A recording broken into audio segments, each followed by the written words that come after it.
नमस्कार दोस्तों। देश में इन दिनों बिहार विधानसभा चुनाव को लेकर सरगर्मियां तेज है।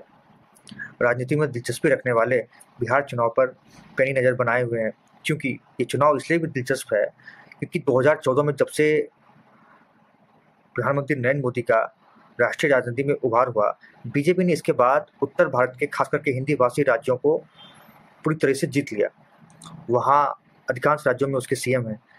इसमें एकमात्र बिहार ही ऐसा राज्य है, एक बिहार ही ऐसा हिंदी भाषी राज्य है जहां बीजेपी का सीएम अभी तक नहीं बन पाया है, जिसको लेकर पार्टी के शीर्ष नेताओं में काफ़ी मलाल है।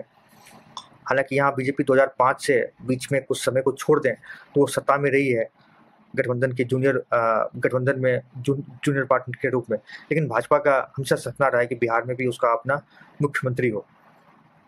तो कुछ राजनीतिक जानकार ये भी कह रहे हैं कि नीतीश कुमार का जैसा स्वास्थ्य है उसको देखते हुए बीजेपी चुनाव के बाद उनकी जगह अपना सीएम बना सकती है, जैसा उसने महाराष्ट्र में किया।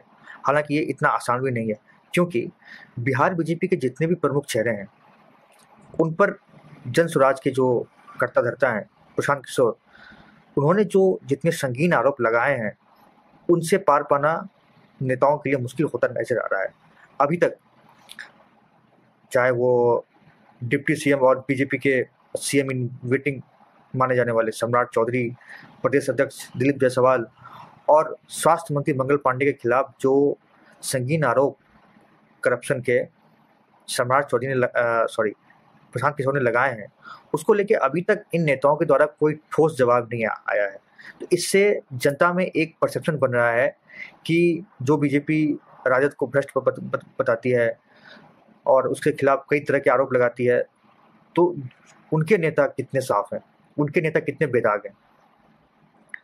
ठीक यही हाल जेडीयू के साथ भी है। उसके भी कई बड़े नेताओं के खिलाफ प्रशांत किशोर ने गंभीर आरोप लगाए हैं। तो ऐसे में अगर जनता के बीच ये परसेप्शन बन जाता है कि बिहार बीजेपी के जो खेवनहार हैं, अगर वो दागी हैं, तो फिर बीजेपी के लिए यहाँ अपना सीएम बनाना मुश्किल नजर आता है।